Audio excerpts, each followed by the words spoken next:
நம்ம கிளாஸ் போயிடலாமா? போயிடலாம். Okay fine. இன்னைக்கு டேட் எழுதிக்கங்க. ஸோ மே 7ஆம் தேதி இன்னைக்கு உண்டான கரண்ட் அஃபேர்ஸில் ரொம்ப முக்கியமாக என்ன சொல்லியிருக்காங்க அப்படிங்கிறத பார்த்துக்கலாம். ஸோ வேகமாக கொண்டு போகலாம். என்ன சார் சொல்லியிருக்காங்க? +2 தேர்வில் ஸோ ஓவரால் தமிழ்நாடு அப்படிங்கிறது வந்து 94% அப்படிங்கிறது தேர்ச்சி பெற்றிருக்கிறாங்க. ஸோ 94.5 அப்படிங்கிறது ஸோ ஒன்லி 5.5 அப்படிங்கிறது மட்டும்தான் நமக்கு என்ன ஆகிடுக்கு அப்படின்னு சொல்லி பார்த்தீங்கன்னா தேர்ச்சி விதம் குறைஞ்சிருக்கு. ஸோ அதுலேயும் ரொம்ப முக்கியமானது இந்த வருஷம் நீங்கள் பார்த்தீங்க அப்படின்னு சொன்னால் ஸோ 2வது இடத்துல வந்திருக்கிறது சிவகங்கை மாவட்டம். ஸோ இந்த முறை ஓவரால் தேர்ச்சி வீதத்தில் 2வது இடத்துல வந்திருக்கிறது நமக்கு சிவகங்கை அப்படிங்கிறது வந்திருக்கு. ஈரோடு அப்படிங்கிறது 2வது இடத்துல வந்திருக்கு. சரி, யாருங்க முதல்ல? திருப்பூர். ஃபர்ஸ்ட் மாவட்டம் எது? திருப்பூர் மாவட்டம். திருப்பூர் அப்படிங்கிறது தான் முதல் இடத்துல வந்திருக்கு. தேர்ச்சி வீதம் அப்படிங்கிறது ஓவரால் தேர்ச்சி அப்படிங்கிறதுல திருப்பூர் மாவட்டம் அப்படிங்கிறது வந்திருக்கு. 2வது இடம் ஈரோடு அண்ட் சிவகங்கா அப்படிங்கிறது வந்திருக்கு. ஸோ இது எப்பவுமே சொல்லுவாங்க இந்திய தொலைக்காட்சியில் முதல் முறையாக மாதிரி இந்த முறையும் மாணவிகளே அதிகம் 96.44% அப்படிங்கிறது ஆவரேஜை விட கூட இருக்கு. சரியா? ஸோ திருப்பூர் தான் முதல் இடத்துல இருக்கு. ஸோ 97.45% திருப்பூர் முதல் இடத்துல இருக்கு அப்படிங்கிறத ஞாபகம் வச்சுங்க.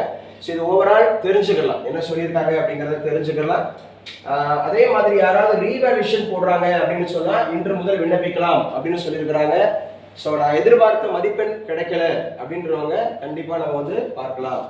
அதோடு கூட இந்த முறை கம்பன் கற்பகம் அப்படிங்கிற ஒரு ஸ்கூல், காரைக்குடியில் இருக்கிற ஸ்கூல் 592 மார்க் ஃபர்ஸ்ட் மார்க் எடுத்திருக்காங்க. எல்லா ஸ்கூலையும் தாண்டி சரிங்களா 592 மதிப்பெண்கள் முதலிடம் பெற்றிருக்கிறாங்க அப்படிங்கிறது. உங்க தம்பி வந்து 2 பாடத்தில் 103 எடுத்திருக்கிறார். அது ஃபர்ஸ்ட் குரூப் அப்படிங்கிறதுல வந்து பார்த்தீங்க அப்படின்னு சொன்னால் ரிசல்ட் அடிச்சிருக்கேன். ஃபிசிக்ஸு, கெமிஸ்ட்ரி, பயாலஜி கிளாப் பண்ணலாம். என்னோட பிள்ளைங்க நான் வந்து அங்கே தான் ஃபர்ஸ்ட் ஸ்டாண்டர்ட்லேருந்து படிக்கிறாங்க. நான் வந்து பிரின்சிபலாக இருந்தேன். சரியா? அதே ஸ்கூலுக்கு நிறைய முறை சீஃப் கெஸ்ட்டாக போயிருக்கிறேன். அப்போ அந்த ஸ்கூலை ஒரே ஒரு முறை தான் விசிட் பண்ணேன். அப்போ அந்த ஒரு சிஸ்டர் எனக்கு தெரிஞ்ச அக்கா தான் அங்கே வந்து பிரின்சிபலாக இருந்தாங்க. நாங்கள் 2 பேரும் பிரின்சிபல்ஸ் மீட்டிங்லாம் அதிகமாக பேசிக்குவோம். அப்போ அந்த ஸ்கூலோட அட்மாஸ்பியர் பார்த்தேன். எல்லாரும் வந்து கேள்வி பண்ணாங்க, என்ன அந்த ஸ்கூலில் சேர்க்குறீங்க, எவ்வளோ ஸ்கூல் இருக்குது, நல்லா பெரிய அது மாதிரிலாம் இருக்குது, பரவாயில்ல நல்லா இருக்குன்னு சொல்லி போனோட 498 மார்க் ஃபஸ்ட் மார்க் 10th அவங்க தான் ஸ்கூல் ஃபஸ்ட்டு.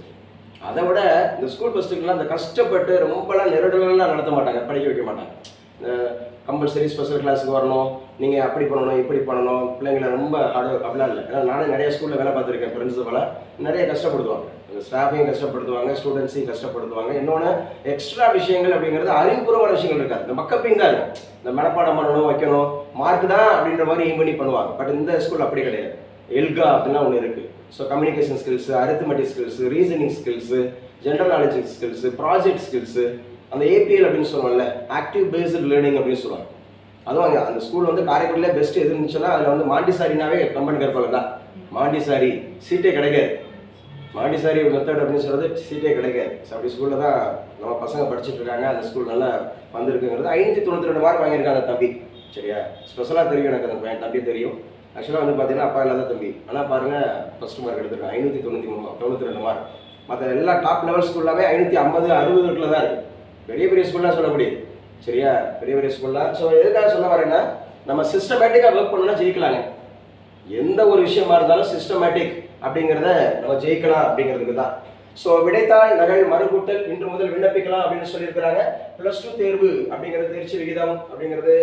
ஸோ அடுத்து என்ன சார் நமக்கு முக்கியமானது இன்னைக்கு உண்டான கரண்ட் அஃபேர்ஸ்? இதெல்லாம் சும்மா ஜென்ரல் தான், இதை தெரிஞ்சுக்க வேண்டாம். இது நம்ம ஓவரால் ஏதாவது இன்டர்வியூவில் கேட்பாங்க. நான் +2ல அது இன்னொன்று மெயின்ஸுக்கு தேவைப்படுறப்ப நம்ம சொல்லலாம் தமிழகத்தினுடைய கல்வி வளர்ச்சி குறித்து அப்படிங்கிறது எழுதுங்க, கட்டுரை எழுதுங்க. இதெல்லாம் தேவைப்படும், ஒமிட் பண்ணிடக்கூடாது. நமக்கு அட்லீஸ்ட் வந்து எத்தனை சதவீதம் தேர்ச்சி பெற்றாங்கன்னா தெரியணும். ஸோ தமிழகத்தினுடைய பெண்கள் கல்வி விதத்தில் சிறந்திருக்கிறாங்களா, புதுமை பெண் திட்டம் அப்படிங்கிறது வந்ததுக்கு அப்புறம் எப்படி தமிழக கல்வி வளர்ச்சியில் போயிருக்கு, ஸோ பெண்களோட வளர்ச்சி எப்படி இருக்கு அப்படிங்கிறத நீங்கள் ஒப்பீடு பண்ணி எழுத தெரியும். அது மாதிரி கம்பாரிசனுக்கு இது தேவைப்படும் அப்படின்னு சொல்லியிருக்கிறாங்க முதல் பக்கத்தில். ஸோ நல்லா ஞாபகம் வச்சுங்க. அடுத்தாப்புல பாருங்களேன், இங்கே சொல்லியிருக்கிறது என்ன சார் அப்படின்னு சொல்லி பார்த்தீங்கன்னா சமூக ஊடகங்கள்ல போலி தகவல் கட்சிகள் நீக்க தேர்தல் ஆணையம் கெடு அப்படின்னு சொல்லியிருக்காங்க. அப்ப இங்க 2 டெர்மினாலஜி நம்ம ஞாபகம் வச்சுக்கணும். ஒன்னு சமூக ஊடகங்கள் அப்படிங்கிற சோசியல் மீடியா, இந்த கம்யூனிகேஷன் அப்படிங்கிறதுல சொல்லுவோம். கம்யூனிகேஷன் அப்படிங்கிறது வந்து நமக்கு வந்து முக்கியமா ஒரு தகவல் தொடர்பு அப்படின்னு சொல்லுவாங்க.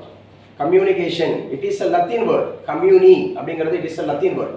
என்ன சொல்றாங்க கம்யூனிகேஷன் அப்படின்னு சொன்னாவே the sharing of idea, sharing of idea from one person to another. ஒரு நபர்கிட்ட இருந்து இன்னொரு நபருக்கு அப்படிங்கிறது வந்து ஒரு தகவல் பரிமாற்றம் நடைபெறுகிறது. அப்ப கண்டிப்பா அது மீடியா அப்படிங்கிறத சொல்றாங்க. மீடியம் கிடையாது. ஒரு நபர் அப்படிங்கிறது கம்யூனிகேட் பண்ண முடியாது. அதை புரிஞ்சுக்கிறதுக்கோ அல்லது அதை ஏத்துக்கிறதுக்கோ ஒரு ஆள் வேணும். அது வந்து பாடி லாங்குவேஜா இருக்கலாம், வெர்பலா இருக்கலாம், நான் வெர்பலா இருக்கலாம். கம்யூனிகேஷன் 2 வகை இருக்கு. கம்யூனிகேஷன் எத்தனை எப்படும் 2 வகை இருக்கு. என்ன சார் கம்யூனிகேஷன்? இது செட்டு நெட்டு படிக்க ஏன் கம்யூனிகேஷன்லாம் நடத்திட்டு இருக்கேன் மாதிரி நீங்க கேட்கலாம். செட்டு நெட்டுக்கு 4வது யூனிட். அதே மாதிரி யூபிஎஸ்சி படிக்கிறவங்களுக்கு சிசாட்ல ஒரு யூனிட், யூபிஎஸ்சியில் படிக்கிறவங்க. அதே மாதிரி எஸ்எஸ்சி பேங்க் ஆர்ஆர்பி படிக்கிறவங்களுக்குலாம் வெர்பல் நான் வெர்பல் அப்படிங்கிறது ரீசனிங் பார்ட். வெர்பல் நான் வெர்பல் அப்படிங்கிறது ஒரு ரீசனிங் பார்ட். கேட்பாங்க, கண்டிப்பாக கேட்பாங்க. சரியா? அப்போ கம்யூனிகேஷன்ன்றது எந்த முடிச்சல்? லத்தீன் முடிச்சல். கம்யூனிகேஷன் அப்படிங்கிறது மேபி அது வந்து வெர்பலாவும் இருக்கலாம், நான் வெர்பலாவும் இருக்கலாம். வெர்பல் ஆறு, நான் வெர்பல். வெர்பல் அப்படின்னா என்ன சார் அப்படின்னு சொன்னா, இப்போ இது வெர்பல், இது கம்யூனிகேட் பண்ணுது நம்மள. இது வந்து வெர்பல். ஒரு லெட்டர் ரைட்டிங் இருக்கா, அது வெர்பல். நான் பேசுறேனா அது வந்து வெர்பல். எழுதுறேனா அது வந்து வெர்பல். புரியுதா நான் சொல்றது? நான் வெர்பல் அப்படின்னு சொன்னா என்ன மாதிரி நடத்துனாங்க? ஃபர்ஸ்ட் ஃபர்ஸ்ட் வந்தீங்கன்னு சொன்னீங்கல்ல, ரீசனிங்ல ஃபர்ஸ்ட் ஃபர்ஸ்ட் என்ன நடத்துனாங்க? அதுக்குள்ள மறந்து போச்சா? இன்னைக்கு வந்தவொடனே என்கிட்ட முதல் வார்த்தை என்ன பேசுனீங்க? ரீசனிங் சொல்லுங்க. இல்ல அது சொல்லல. என்ன பேசணும்னு மறந்தாச்சா? உலகநாதன் உங்களுக்கு நடத்துற ஃபர்ஸ்ட் ஒன் என்னது? டைஸ்ன்னு சொன்னீங்களா? அதுதான் என்ன சார் அப்படின்னு சொன்னா நான் வெர்பல். படங்கள் வச்சு பண்றது பூரா நான் வெர்பல். புரியுதா நான் சொல்றது? இந்த டைஸா இருக்கட்டும், இந்த இமேஜஸா இருக்கட்டும், இது பூராமே நான் வெர்பல். வெர்பல் அப்படின்னு சொன்னாவே எழுத்து மூலமா வர்றது, பேச்சு மூலமா வர்றது. நம்ம தமிழ்ல படிச்சோமா? மொழி எத்தனை படம்? 2 மொழி. ஒண்ணு பேச்சு மொழி, இன்னொன்னு எழுத்து மொழி. எழுத்து மொழினா வரி வடிவமா? எழுத்து மொழினா வரி வடிவம். பேச்சு மொழின்னு சொன்னா சொல் வடிவம். சொல் வடிவம் இருக்கா? வடிவம் அப்படின்றத சொல்றோம். அதான் நல்லா முக்கியமா தெரிஞ்சு வச்சுக்கணும். இது முக்கியமானது. அடுத்து தேர்தல் ஆணையம். உங்க எல்லாருக்குமே தெரியும், தேர்தல் ஆணையம் சொன்னாவே 324 to 329. 324 இருந்து 329 தேர்தல் ஆணையம். தேர்தல் ஆணையத்துடைய அதிகாரப்பூர்வ பெயர் அப்படின்னு கேட்டா நிர்வாச்சன் சதன். பேசுங்க. நிர்வாச்சன் சதன். நான் சொன்னது அப்படியே புரிவாது பாருங்க. நாளைக்கு இந்த ஏரியாவும் குறைஞ்சிரும்.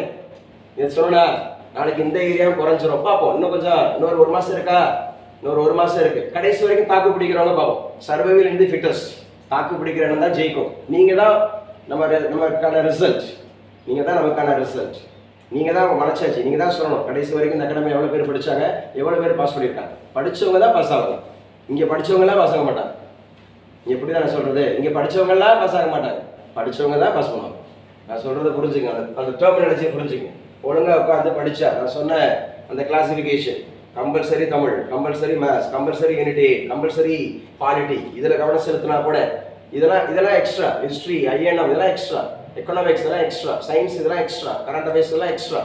அதுல 100க்கு 100 பிடிக்காதவங்களுக்கு தான் இதை கான்சென்ட்ரேட் பண்ணணும். தமிழ்ல 100க்கு 100 பிடிக்க முடியாதவங்க, மேத்ஸ்ல 25 பிடிக்க முடியாதவங்க, பாலிட்டியில 15 to 20 பிடிக்க முடியாதவங்க, யூனிட் 8ல ஒரு 20 பிடிக்க முடியாதவங்க தான் மற்றவங்கள கவனம் செலுத்தணும். ஆனாலும் எல்லாத்தையும் படிச்சுக்கணும். ரொம்ப முக்கியமானது. நிர்வாச்சன் சதன்றது யாரோட அதிகாரப்பூர்வ பெயர்? எலெக்ஷன் கமிஷன் அப்படிங்கிறது. எலெக்ஷன் கமிஷனுடைய தலைமை தேர்தல் அதிகாரி யாரு? ராஜ்குமார். அந்த 2 ஃபர்ஸ்ட் ரோல். அந்த 2 ஏபி தான் சொன்னேன். சார் சொல்லுமா? சத்தமா எனக்கு கேட்கல. யானிசா, ஞானேஷ்குமார். யாருங்க? ஞானேஷ். குரூப் 1 குரூப் 2க்குலாம் இன்டர்வியூ இருக்கு. ஸோ அவங்ககிட்ட பேசும்போது கொஞ்சம் ஆடியபிளாகவும் பேசணும், கொஞ்சம் நிறுத்தமாக சொல்லணும். அவங்களுக்கு கேட்கணும். சரியா? நமக்கு கேட்கணுன்றது இல்லை. நான் சொல்லிட்டேன், நான் இனிமேல் சொல்ல மாட்டேன்னு இருக்கக்கூடாது. அவங்களுக்கு புரிஞ்ச மாதிரி சொல்லணும். ஞானேஷ்குமார் ஒருத்தர். யாருங்க? ஞானேஷ்குமார். தேர்தல் ஆணையர்கள் அப்படின்றவங்க 2 பேர் இருப்பாங்க. தலைமை தேர்தல் ஆணையர்ன்றது ஒருத்தர் இருப்பார். அந்த 2 பேர்ல ஒருத்தர் ஞானேஷ்குமார். நல்லா பேசுங்க. ஞானேஷ்குமார் இங்க ரோல ஃபர்ஸ்ட் ரோல. அடுத்து இன்னொருத்தர்.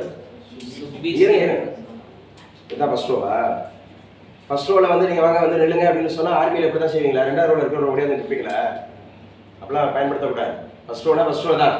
ஆர்மியில ஒர்க் பண்ண வரையும் தப்பு பண்ணக்கூடாது. ஸ்ட்ரிக்ட்னா கரெக்டா சொல்லணும். ஃபர்ஸ்ட் ரோ சொல்லுங்க. சுப்பீர் சிங் சாஹூ. இல்ல சாது. சாதுங்க அவர். சரியா? ஞானமா இருக்கிறவங்க சாதுவா இருப்பாங்க. ஞானமா இருக்கிறவங்க சாதுவா இருப்பாங்க. தெரிஞ்சு வச்சுங்க. ஞானேஸ்வர் ஒருத்தர். யாரு? ஞானேஸ்வர். 2வது சாது. பேரு தெரியும், மறந்தே போச்சு வச்சுங்க. இந்த சுப்பீர் எல்லாம் வரலன்னு வச்சுங்க. ஏதோ சாதுன்னு சொன்னாங்களே, ஞானம் சொன்னாங்களே. ஞானமா இருந்தா சாதுவா இருப்பாங்க. அப்படி மாதிரி ஞாபகம் வச்சுக்கோங்க. மொத்தம் எத்தனை ஆணையர்கள் இருப்பாங்க? 3. தலைமை தேர்தல் ஆணையர் யாரு? ஹரிணி எந்திரிமா. அந்த 2 சேரையும் ஏதோ முறைச்சிட்டு நிக்குது, அப்படியே வரிசையா போட்டுப்பா. அந்த பக்கம் பின்னாடி போட்டு விட்ருங்க. இந்த சேரை உங்களுக்கு பேக்ல இருக்க சேரை உங்களுக்கு அப்படியே அந்த ஒழுங்கு போட்டு விட்ருங்க. அவ்வளோதான். ஓகே ஃபைன், உட்காருங்க. ஸோ அப்போ 2 பேர் ஞாபகம் வச்சுங்க. ஒருத்தர் ஞானேஸ்வர், இன்னொருத்தர் சாது அப்படிங்கிறத ஞாபகம் வச்சுங்க. தலைமை தேர்தல் அதிகாரி ஆணையர், சார் அதிகாரி கிடையாது, ஆணையர் யாரு? ராஜ்குமார். ஞாபகம் வச்சு. ஆட்டில் என்னது? 324 329. நல்லா பேச. 324 to 329. தேர்தல் ஆணையம் அப்படின்னு சொல்லக்கூடியது அதோட அதிகாரப்பூர்வ பெயர் நிர்வாச்சன் சதன் அப்படிங்கிறது. மத்திய தேர்தல் ஆணையம், மாநில தேர்தல் ஆணையம் இருக்கும். மத்திய தேர்தல் ஆணையத்துக்கு தான் இந்த ஆர்டிகல். இதுவே மாநில தேர்தல் ஆணையம் இருந்துச்சுன்னா 243K 243K இதான் மாநில தேர்தல் ஆணையம். ஸோ இவங்க தான் எல்லா தேர்தலும் நடத்துறாங்க. லோக்சபா அப்படிங்கிற சபா, ராஜ்யசபா தேர்தல் நடத்துறாங்க. பிரசிடென்ட், வைஸ் பிரசிடென்ட் இவங்க தான் நடத்துறாங்க. லெஜிஸ்லேட்டிவ் அசம்பிளி, லெஜிஸ்லேட்டிவ் கவுன்சில் அந்த மாதிரி சொல்லக்கூடிய லோக்சபா அப்படிங்கிற மக்களவை தேர்தல் நடத்தப்படுகிறது இவங்களால. ராஜ்யசபா அப்படின்னு சொல்லக்கூடிய மாநிலங்களவை தேர்தல் நடத்தப்படுது. பிரசிடென்ட் அப்படின்னு சொல்லக்கூடிய குடியரசுத் தலைவர் தேர்தல், வைஸ் பிரசிடென்ட் அப்படிங்கிற துணை குடியரசுத் தலைவர் தேர்தல், அதே மாதிரி அசம்பிளின்னு சொல்லக்கூடிய சட்டமன்ற தேர்தல், அதே மாதிரி கவுன்சில் அப்படிங்கிறது சட்ட மேலவை தேர்தல். எல்லா தேர்தலும் நடத்துறது யார் தான்? இது பாடி லாங்குவேஜ் நான் புரிஞ்சுக்கிட்டேன். இதுதான் புரிஞ்சுக்கிட்டேன். இருந்தாலும் வெர்பல் வரணும். வெர்பல் அப்படிங்கிறது புரிஞ்சுக்கிறோம். சட்டமன்றம், சட்ட மேலவை. தேஷ்மகி சொல்லுவா, சட்ட மேலவை அப்படின்னு சொன்னா எத்தனை மாநிலங்கள்ல இருக்கு? 2 இருமா. என்ன நீங்க எத்தனை மாநிலங்கள்? 6 சொல்லுங்க. இந்த பாருங்க இதுதான். ஓ நீங்க அந்த 6 கேட்டீங்களா? என்ன அடிசை கூட்டிட்டு போவாரு. எந்த படம்? 6. இந்த படம் வேற என்னது? 6. நீங்க சொன்ன 6 எந்த 6 சொல்லுங்க? 6 சொல்லுங்க. அந்த 6 என்ன சொல்லுங்க? சோ கப்பு ஏடிஎம் சொல்லலாம். கப்பு ஏடிஎம். கேனா கர்நாடகா, யூனா உத்தர பிரதேஷ், பீனா பீகார், ஏனா ஆந்திர பிரதேஷ், சீனா தெலுங்கானா, எம்னா மகாராஷ்டிரா. நம்ம ஊர்லயே இருந்துச்சு 1986 வரை. கலெக்டர் எம்ஜிஆர். என்னங்க? எம்ஜிஆர் சார். நல்லா சொல்லணும், கிளியரா சொல்லணும். முக்கியமான क्वेश्चंस அப்படின்னு சொல்றோம். கவுன்சில் அப்படிங்கிறது சட்ட மேலவை அப்படிங்கறத ஞாபகம் வச்சுங்க. சோ முதல் பக்கம் முடிஞ்சு. சோ இந்த தகவல்கள் ஞாபகம் வச்சுங்க. அனைத்து வாக்கு எண்ணும் மையங்களிலும் கண்காணிப்பு கேமராக்கள் அப்படின்னு சொல்லி நம்ம தலைமை தேர்தல் அதிகாரி சொல்லியிருக்காரு. அருள் சொல்லுங்க, நம்ம தலைமை தேர்தல் அதிகாரி யாரு? இப்ப சொல்லுங்க. சாகுவா? சத்யபிரதா சாஹூ அப்படிங்கறத ஞாபகம் வச்சேன். சத்யபிரதா சாஹூ அப்படிங்கிறவர் தான் நம்ம தமிழகத்தினுடைய தலைமை தேர்தல் அதிகாரி அப்படிங்கறத ஞாபகம் வச்சுக்கலாம். ரொம்ப ரொம்ப முக்கியமானது. இந்த இதெல்லாம் ஞாபகம் வச்சுங்க. வலி நிவாரண மாத்திரைலாம் அதிகமாக சாப்பிடாதீங்க. தலைவலி, அந்த மாதிரி இடுப்பு வலி, வலி மாத்திரைகள். ஸோ வலி மாத்திரைகள் அப்படிங்கிறது பெயின் கில்லர்ஸ் அதிகமாக சாப்பிடக்கூடாது. So it will affect our kidney also. அது உயிரிழப்புகள் ஏற்பட்டிருக்கு அப்படின்னு சொல்லுவாங்க. வலி நிவாரண மாத்திரை அதிகமாக சாப்பிடாதீங்க. ஸோ தேர்தல் ஆணையம் நடுநிலையாக இல்லை. கார்த்தி சிதம்பரம் எந்த அந்த வாக்கு இருக்கக்கூடிய பார்லிமெண்டரி கேண்டிடேட்? சிவகங்கா. நல்லா பேசுங்க. சிவகங்கா அப்படின்றத ஞாபகம் வச்சுங்க. சிவகங்கா பார்லிமெண்டினுடைய கேண்டிடேட் தான் கார்த்திக் சிதம்பரம். சரி, கார்த்திக் சிதம்பரம் சிறையில் இருந்தார். எந்த வழக்குல சிறையில் இருந்தார்? கார்த்திக் சிதம்பரம் அந்த மாதிரி இருக்கக்கூடிய திஹார் அப்படிங்கிற சிறையில இருந்தாரு. எந்த வழக்குக்காக அவர் கைது செய்யப்பட்டு இருந்தார்? ஐஎன்எக்ஸ் மீடியா வழக்கு. ஐஎன்எக்ஸ் மீடியா வழக்கு. இந்த வழக்குல தான் அவர் சிறைப்பட்டிருந்தார். ஸோ கார்த்திக் சிதம்பரம் அப்படிங்கிறது ஞாபகம் வச்சுங்க. ரொம்ப ரொம்ப முக்கியமானது. மாநில அளவில் சிவகங்கை எத்தனாவது இடத்துல வந்திருக்கு? 2வது இடத்துல வந்திருக்கு. ராமநாதபுரம் மாவட்டத்தையும் பாருங்க, 94% சரியான வளர்ச்சி. ஸோ பின்தங்கிய மாவட்டம்ன்றாங்க. நான் கல்வியில நான் எனக்கு நேரடி அனுபவம் உண்டு. சரியா? ராமநாதபுரம் மாவட்டத்தில் அடிக்கடி சீஃப் கெஸ்டா போயிருக்கிறேன். காரைக்குடியை விட ராமநாதபுரம் கலக்குவாங்க. போத் இங்கிலீஷ் அண்ட் தமிழ் ஜிகேல எல்லாம் பயங்கரமா கலக்குவாங்க. கௌசானல் காலேஜ் அப்படிங்கிறதுக்கு நான் இந்திய அரசாங்கம் ஏற்படுத்தி இருந்த G20 அப்படிங்கிறதுக்கு வந்து நான் போயிருந்தேன். இந்த மாவட்ட மாநாடுக்கு. அதெல்லாம் பேசும்போது பிள்ளைங்க அவ்வளோ அழகா பேசினாங்க. இங்க தமிழ்நாட்டிலேயே அந்த மாவட்டத்துல இருந்து தான் அந்த பொண்ணு போய் பார்லிமெண்ட்ல போய் கலந்துச்சு. அந்த பொண்ணு முஸ்லீம் பொண்ணு அழகா பேசுச்சு. இங்கிலீஷ்ல நல்லா சூப்பரா பேசினாங்க. ராமநாதபுரம் மாவட்டம் சூப்பரா இருந்தாங்க. 94.89. மானாமதுரை சென்ட் ஜோசப் மெட்ரிக்-பள்ளி 100% தேர்ச்சி அப்படின்னு சொல்லிட்டு அவங்க ஃபர்ஸ்ட் மார்க் என்ன சொல்லியிருக்காங்க?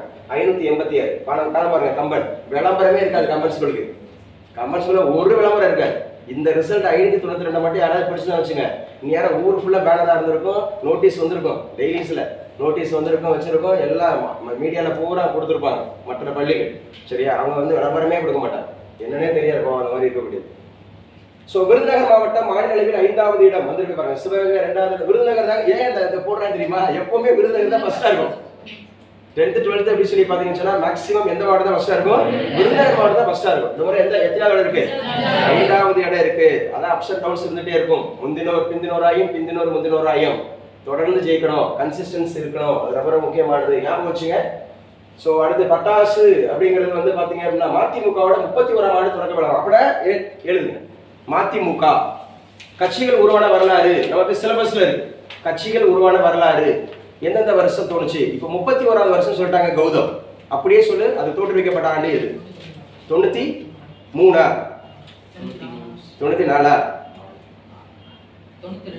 92. ஏன்னா அவன் வந்து எத்தனாவது பிறந்த நாள் விழா தான் கொண்டாடுறான். ஸோ ஆக்சுவலாக வந்து பார்த்தீங்கன்னா தொடக்க விழா கொண்டாடுறாரு. அப்போ எக்ஸாக்டாக 1992 அப்பதான் 31ன்னு சொல்லுவாங்க. ஏன்னா 2023 முடிஞ்சு 24 ஸ்டார்டிங் ஆகிட்டு இருக்கு. 1992.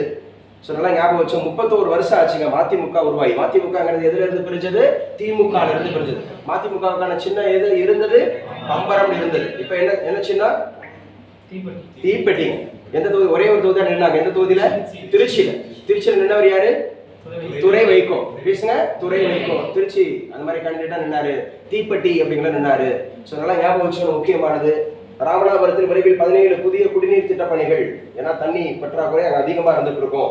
ஸோ இன்னைக்கு கரண்ட் அஃபேர்ஸ்ல போட்டித் தேர்வுகளுக்கு தேவையானது. சரி, பிஎஃப் அப்படின்னு சொல்லியிருக்காங்க. What is expansion of PF? Provident fund. என்னங்க? ப்ராவிடென்ட் ஃபண்ட் எழுதி வச்சுங்க. Provident fund. ப்ராவிடென்ட் ஃபண்ட் அப்படின்னு சொல்லக்கூடியது ஞாபகம் வச்சுக்கணும். சேம நல நிதி அப்படின்னு சொல்லுவாங்க தமிழ்ல. சேம நல நிதி. நீங்க அரசு வேலைக்கு போயிட்டீங்கன்னாவே உங்களுக்கு மாண்டேட்டரியா பிடிச்சிருவாங்க. பிஎஃப் அப்படிங்கிறது பிடிச்சிருவாங்க. ஸோ ஞாபகம் வச்சுங்க, அது முக்கியமானது அப்படிங்கிறது ஞாபகம் வச்சுங்க. இன்னைக்கு கரண்ட் அஃபேர்ஸ்ல தேவையான விஷயம் அப்படிங்கிறத ஞாபகம் வச்சுங்க. தனிப்பட்டா. ஸோ ஜூன் 6 புண்ணிய தீர்த்த யாத்திரை ரயில். கோயில் சிலைகள் மாயமானதாக புகார். இதெல்லாம் நமக்கு தேவையில்லை. சும்மா ஒரு கிளான்ஸ் மட்டும் நீங்க இன்னைக்கு பேப்பர் பார்த்த அனுபவம் உங்களுக்கு கிடைக்கட்டும், அவ்வளவுதான். சரியா? சேரன் வித்யாலயா மெட்ரிக் மேல்நிலைப்பள்ளி மாணவிகளுக்கு பாராட்டு. என்ன ஃபர்ஸ்ட் மார்க் என்னன்னு பார்த்துக்கலாம். 581 தான் ஃபர்ஸ்ட் மார்க் எடுத்துருக்காங்க. 581. சரியா? எல்லாருக்கும் வருது பாருங்க. அப்படின்னா அவங்க வந்து தன்னை ப்ரொஜெக்ட் பண்றாங்க. தமிழ்நாடு அரசு ஊழியர் சங்கம் 41வது ஆண்டு அமைப்பு தினம். இதெல்லாம் நீங்க இருப்பீங்க. சரி, அரசு வேலைக்கு போயிட்டீங்கன்னா இதெல்லாம் நீங்க இருப்பீங்க. ஸோ இவர் எழுதி வச்சுங்க. முக்கியமானது கரண்ட் அஃபேர்ஸ்ல நமக்கு வந்து இது கண்டிப்பா கேட்பாங்க. என்ன சார் அப்படின்னு சொன்னா மெயின்ஸுக்கு கேட்பாங்க. மெயின்ஸ் டாபிக்ல கேட்பாங்க, இவரை குறித்து கேட்பாங்க. ஸோ லாஸ்ட் இயர் நம்ம கரண்ட் அஃபேர்ஸ்ல இவரை பத்தி பேசிட்டு இருந்தோம். யாரு சார் இவரு? ஸோ நாங்குநேரியை சார்ந்தவர். நாங்குநேரியை சார்ந்தவர். அண்ணே வெட்டாதீங்க. ஸோ அண்ணே வெட்டாதீங்க அப்படின்னு சொல்லி தங்கச்சி கதறிச்சு. ஸோ பார்த்துட்டு இருக்கும் போதே அண்ணனை பயங்கரமா வெட்டினார். சாதிய கொடூரம் நடந்துச்சு ஸ்கூலுக்குள்ளேயே, ஸ்கூல் வாசல்ல. ஏன் காரணம்? இவன் நல்லா படிக்கிறான், ஃபர்ஸ்ட் மார்க் வாங்குறான். ஒரு தலித் குடும்பத்தை சார்ந்தவன் நல்லா படிக்கிறான், ஃபர்ஸ்ட் மார்க் வாங்குறான். அதனாலேயே நீ படிக்க கூடாது அப்படின்னு சொல்லி வெட்டினார். இப்போ அவன் நேற்று வந்து ஒரு பேட்டி நீங்க பார்த்துருப்பீங்க. ரிசல்ட் வந்த போது 4 மாசமே வந்து என்ன பண்றான்னா அந்த கை கால் வெட்டப்பட்ட நிலையில ஹாஸ்பிட்டல்ல தான் இருந்தான். அப்படி இருந்தும் படிக்க விடல. ஸோ இவன் பேரு சின்னத்துறை அப்படிங்கிறது. வயது 17. நாங்குநேரி பக்கத்துல வள்ளியூர் அப்படிங்கிறதுல ஒரு தனியார் பள்ளியில 12ஆம் வகுப்பு படிச்சுட்டு வந்தா. ஸோ அதே ஆகஸ்ட் 9ஆம் தேதி இரவு அம்பிகாவின் வீட்டுக்குள் புகுந்த அதே பள்ளியை சேர்ந்த சிறுவர்கள் சிலர் சின்னத்துறையை அறிவாளால் வெட்டினர். அதை தடுக்க முயன்ற சின்னத்துறையின் சகோதரி சந்திரா செல்வியையும் அறிவால் வெட்டினர். விசாரணையில் சின்னத்துறையுடன் பயின்ற சக மாணவர்களே சாதிய வன்மத்தால் அவரை அறிவால் வெட்டியது தெரிய வந்தது அப்படின்னு சொல்லியிருக்கிறார். ஸோ இந்த நிலையில அவருக்கு ரிசல்ட் வந்திருக்கு. அவர் நான் படிச்சு சிஏ படிப்பேன்னு சொல்லியிருக்காரு. பாருங்க, நான் சிஏ படிப்பேன், கம்பல்சரி படிப்பேன் அப்படின்னு சொல்லக்கூடிய இந்த படத்துல சொல்லுவாங்கல்ல, அந்த வெக்கை அப்படிங்கிற நாவல் பூமணி அப்படிங்கிறது எழுதுனது, சாகித்ய அகாடமி விருது பெற்றது. அந்த நாவல்ல சொல்லியிருப்பாங்க, எது இருந்தா பிடிங்குவான், காசு இருந்தா பிடிங்குவான், நம்மகிட்ட கார்டு இருந்தாலும் பிடிங்குவான், ஆனா படிப்பை மட்டும் நம்ம இருந்து எடுக்க முடியாது. சிதம்பரம் தானே எடுக்க முடியாது சிதம்பரம். அதனால படிச்சுக்கோ, நல்லா படிச்சு பெரிய ஆகிட்டு அவன் செஞ்சதை மறுபடியும் அவனுக்கு செய்யாது. அதாவது அறிவால் எடுத்து வெட்டாத, கல்வியில உயர்த்துரு. So education is the mightiest weapon. Education என்ன செய்யும்? எஜுகேஷன் வாடா போடா அவனே இவனேன்னு சொன்ன வாங்க சார், உட்காருங்க சார், சொல்லுங்க சார், கதவை திறந்து வைக்கும். அதான் எஜுகேஷன். உயர்கல்விக்கு துணை நிற்பேன். நெல்லை மாவட்டம் நாங்குநேரி அரசு பள்ளியில் படித்த சிலரால் சாதிய அப்படிங்கிற மாதிரி சொல்லியிருக்கிறாங்க. தாக்குதலுக்குள்ளான மாணவர் சின்னத்துறை +2 தேர்வில் 469 மதிப்பெண்கள் பெற்றிருக்கிறாரு. இந்த சூழலிலும் 469 அப்படிங்கிறத ஞாபகம் வச்சு, இது கம்பல்சரி நமக்கு மெயின்ஸ்ல. இப்படி ஒரு சம்பவம் நடந்துச்சா நாங்குநேரி சம்பவம் தெரிஞ்சு வச்சுக்கணும். சரியா? புதுக்கோட்டை மாவட்டம் அப்படின்னு சொல்றது என்னது? ஸோ வேங்கை வயல் அப்படிங்கிறது தெரிஞ்சு வச்சுக்கணும். அதே மாதிரி வந்து பாத்தீங்க அப்படின்னு சொன்னா மேல்பாதி கிராமம். என்ன கிராமம்? மேல்பாதி கிராமம். திரௌபதி அம்மன் கோவில் அதுக்குள்ள ஸோ அந்த தாழ்த்தப்பட்டவரை உள்ள நுழையக்கூடாது அப்படின்னு சொல்லிட்டு இருந்துச்சு. இதெல்லாம் நீங்க தெரிஞ்சு வச்சுக்கணும். மெயின்ஸுக்கு ரொம்ப ரொம்ப முக்கியம். தமிழ்நாட்டில் நடந்த சம்பவங்கள் அப்படிங்கறத ஞாபகம் வச்சுங்க. ஸோ இன்ஜினியரிங் காலேஜ் அப்படிங்கிறதுக்கு இந்த ஸோ நேற்றுல இருந்தே நீங்க அப்ளை பண்ணலாம் சொல்லியிருக்காங்க. இன்ஜினியரிங் காலேஜ் அண்ணா யூனிவர்சிட்டி. தமிழ் சொல்லுங்க. அண்ணா யூனிவர்சிட்டி அப்டேட் தானே? இன்ஜினியரிங்னாவே அண்ணா யூனிவர்சிட்டி தான். இன்ஜினியரிங் படிச்சவங்க பூராவே அண்ணா யூனிவர்சிட்டி தான். உங்க சர்டிஃபிகேட்ல பூராவே அண்ணா யூனிவர்சிட்டி தான் இருக்கும். தமிழ் சொல்லுங்க. அண்ணா யூனிவர்சிட்டி எந்த வருஷம்? 87. அண்ணா யூனிவர்சிட்டி உருவான வருடம் நிறைய முறை டிஸ்கஸ் பண்ணியிருக்கிறோம். 1978 அண்ணா யூனிவர்சிட்டி 1978 ஞாபகம் வச்சுக்கணும். ரொம்ப முக்கியமானது. யூனிவர்சிட்டி ஆக்ட்னாவே எந்த வருஷம்? 1904. யூனிவர்சிட்டி ஆக்ட்னாவே எந்த வருஷம்? 1904. சோ லட்சுமி நான் சொன்னது உண்மைதானே? கார்டு இருந்தா சொல்லுங்க பாப்போம். அது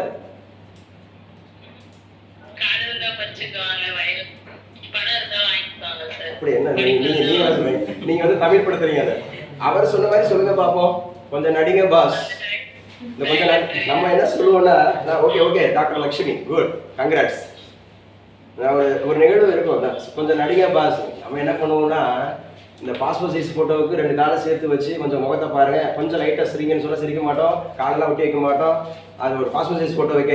ஆனால் நம்ம போயிட்டு அவன் பல லட்சம் ரூபாய் பல கோடி ரூபாய் பண்ணி பல ஊரில் போய் நின்று என்ன அவன் டான்ஸ் ஆடி ஃபைட் பண்ணி எல்லாம் பண்ணி என்ன படம் அது? நம்மளாம் ஆஸ்கார் அவார்டுக்கு தேர்ந்தெடுக்கப்படி அந்த நாமினிஸ்ல இருந்திருப்போம். என்ன படம் இது? பாட்டு சரியில்லை, மியூசிக் சரி, இன்னும் கொஞ்சம் மியூசிக் நல்லா இருந்திருக்கலாம், பிஜிஎம்லாம் சரியில்லை. என்னமோ இவர் வந்து அந்த பிஜிஎம்லாம் போட்டு ஆஸ்கார் அவார்டு வாங்குற மாதிரி. சரிங்களா?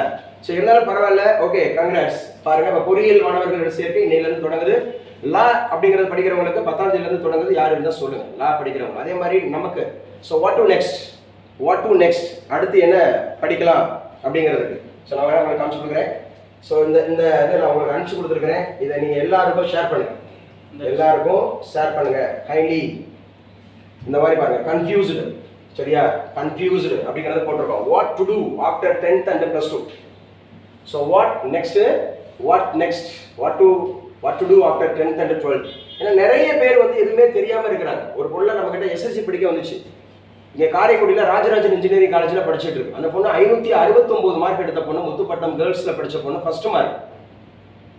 ஆனால் எப்படி இன்ஜினியரிங் காலேஜுக்கு அப்ளை பண்ணுறதுன்னு தெரியாமல் இருந்திருக்கு. அண்ணா யூனிவர்சிட்டியில் எப்படின்னா அண்ணா யூனிவர்சிட்டியில் இந்த பொண்ணு கிடைச்சிருக்கும்.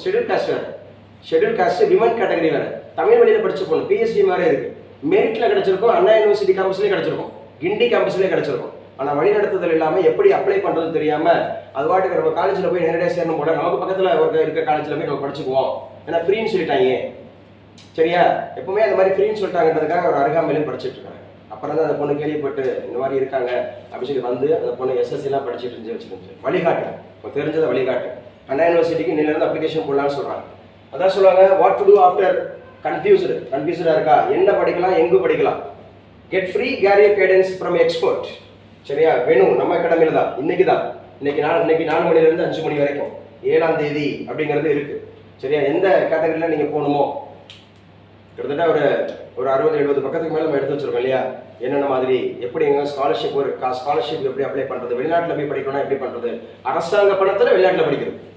அவன் ஏமாத்திட்டு இருப்பான். வெளிநாட்டில் போய் டாக்டர் படிக்கலாம் வாங்க அப்படின்னு சொல்லி. அரசாங்க பணத்தில் ஸ்காலர்ஷிப்லாம் நிறைய இருக்கு.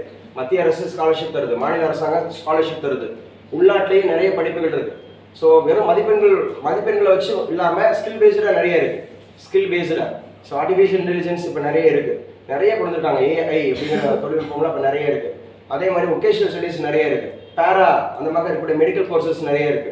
ஸோ இப்போ ரீசெண்டாக வந்து தொழில் முனைவு அந்த மாதிரி இருக்கக்கூடிய இதெல்லாம் நிறைய இருக்கு. நான் சொல்றது ரெகுலராக படிக்கிற படிப்பை தவிர்த்து நிறைய இருக்கு. நம்ம இன்ட்ரெஸ்ட்டுக்கு படிச்சுட்டு போகலாம். ஸோ இதுவும் இருக்கு. இதை நீங்கள் யாரும் இருந்தாலும் ஷேர் பண்ணுங்க. இந்த மாதிரி இருக்கிறது சரியாக 4 மணிக்கு இருக்கு. அப்போ 4 மணிலேருந்து 5 மணி வரைக்கும் இது. அப்புறம் 5 மணிலேருந்து ஹரிணிக்கு கிளாஸ் வந்துடும். 6:30 முடியும். 6:30 மறுபடியும் TRP கிளாஸ் போயிடும். மறுபடியும் இன்னொரு பெரிய அகாடமிக் சென்னையில் இருக்கக்கூடிய மிகப்பெரிய ஒரு அகாடமிக்கு நம்ம கிளாஸ் எடுத்து கொடுக்குறோம். மறுபடியும் மீண்டும் அந்த மாதிரி எடுத்து கொடுக்குறோம். தொடர்ச்சியாக இந்த மாதிரி கிளாஸ் போயிட்டே இருக்கும். ஸோ படிச்சுங்க. ஸோ ரொம்ப முக்கியமானது அப்படிங்கிறத ஞாபகம் வச்சுங்க. இது யாரும் இருந்தால் ஷேர் பண்ணுங்க. நான் உங்களுக்கு சொல்லியிருக்கேன். So kindly share this to the needy அப்படின்னு சொல்லியிருக்கோம். ஸோ அது இருந்தாங்கன்னா நீங்கள் சொல்லிடுங்க. ஸோ அடுத்த நியூஸ் அப்படிங்கிறது பார்ப்போம். வட தமிழகத்தில் 109 டிகிரி சுட்டு எரிக்கும் அப்படின்னு சொல்லியிருக்கிறாங்க. வெயில் வந்து அவ்வளவு இருக்கு அப்படின்னு சொல்லக்கூடிய கடல் அலையில் சிக்கி 5 மருத்துவ மாணவர்கள் உயிரிழப்பு முடிஞ்சு. நாகர்கோவில் அருகே 5 பேருமே டாக்டரா. எவ்வளவு பெரிய இழப்பு பாருங்க. 5 பேரும் டாக்டர். ஷர்வதர்ஷித், பிரவீன் ஷாம், சாரு கவி, காயத்ரி, வெங்கடேஷ். நாகர்கோவில் அருகே கடல் அலையில் சிக்கி மருத்துவ மாணவர்கள் 5 பேர் உயிரிழந்தனர். கன்னியாகுமரி மாவட்டம் நாகர்கோவில் அடுத்த பறக்கை கிராமத்தை சேர்ந்த பசுபதி மகன். 23 வயசு. அப்போ அந்த ரேஞ்சு தான் இருக்கும். எல்லாருமே அந்த ரேஞ்சு தான் இருக்கும். 2 பேருமே ஆளுநர் இரங்கல் தெரிவிச்சிருக்கிறார். முதல்வர் ஸ்டாலின் இரங்கல் தெரிவிச்சிருக்கிறார். 5 டாக்டரை நம்முடைய பிரபஞ்சம் இழந்துருச்சு தமிழகத்தில் அந்த மாதிரி இருக்கக்கூடியது. இது முக்கியமானது, ஞாபகம் வச்சுங்க.